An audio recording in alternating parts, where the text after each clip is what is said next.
Making music melodies!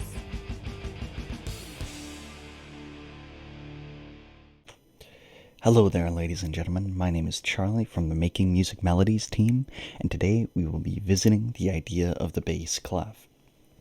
Now, the bass clef starts off with the idea of the treble clef here, and today we are going to be relearning what the treble clef means. Now, originally, the treble clef was actually supposed to be a G, as you can see in this very early image right here. This looks like a standard G in the English alphabet. And moving on over the years, we eventually get to what we know as the treble clef today.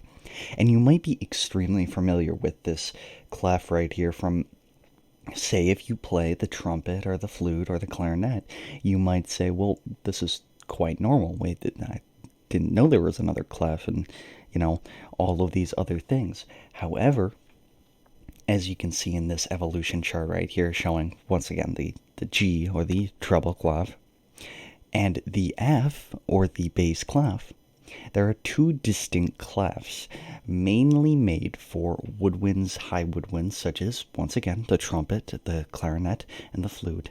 But also, there is a clef made for lower instruments, such as the tuba, the trombone, or the bassoon.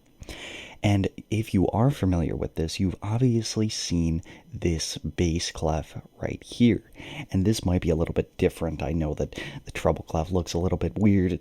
It's tall, there's a bunch of lines and stuff, whereas the bass clef looks very easy and very normal right here.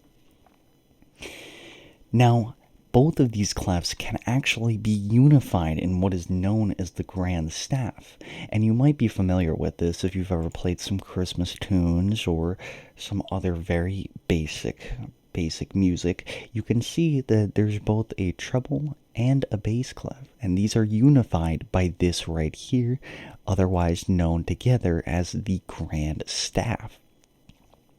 And through this staff right here, we can have somebody who's playing, say, the clarinet, play this top line up here, but somebody who's playing the tuba can also play on this line, and together they're in harmony and in unity and can play very well. Now, moving down here, switching to green, we can see that the notes are very different between the G and the F clefs right here. As we can see on this line right here, we have a D on the treble clef right here, whereas on the bass clef, we have an F. Now, these are different mainly just because the clefs are different, and they're going to have different notes. However, as you can see right here, and moving to the highlighter, we can see that the C right here, right below the treble, and the C right here on the bass clef that seems to be in between, is on the exact same position and has the exact same name. And this is known as the middle C. Moving down here, oops, still on the highlighter. The middle C is the unifier between the treble and the bass clef, and this note is the same.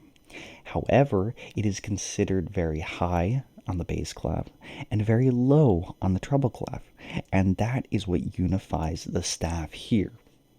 Both instruments, such as the clarinet or even the trombone, can play this note and be in harmony together.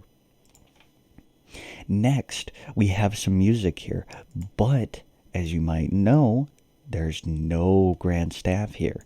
So as we can see, this music has been transposed from treble up here with one accidental, but you don't have to really know, down to the bass clef right here with the same exact sharp / accidental, the same time signature right here, and the notes / other names are different. As you can see, these right here seem to be extremely high. If you're a bass instrument, this right here is very hard to play. Whereas up here, if you're familiar with the treble clef, such as you play the flute, this note right here is quite easy, and you might have learned this in the basics. However, in the bass clef, these notes, once again, are extremely hard to play and require lots of air. And this is the main difference, as you can see here, between the treble and the bass clef. For somebody to play on the treble clef as a tuba, you would have to play extremely high notes. Whereas if I was playing, say, on the bass clef, and I was playing these notes right here, well, these would be easy.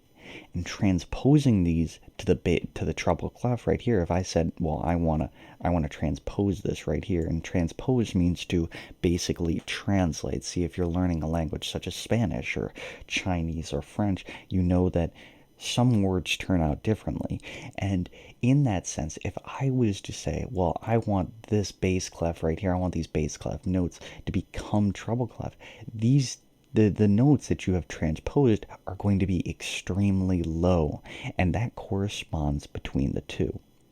Now, jumping down here, as we can see, the notes names are different between the two clefs right here, and there's no grand staff here for now, but as we can see, the note names are different despite them being on the same line, despite them having no accidentals or even a key signature.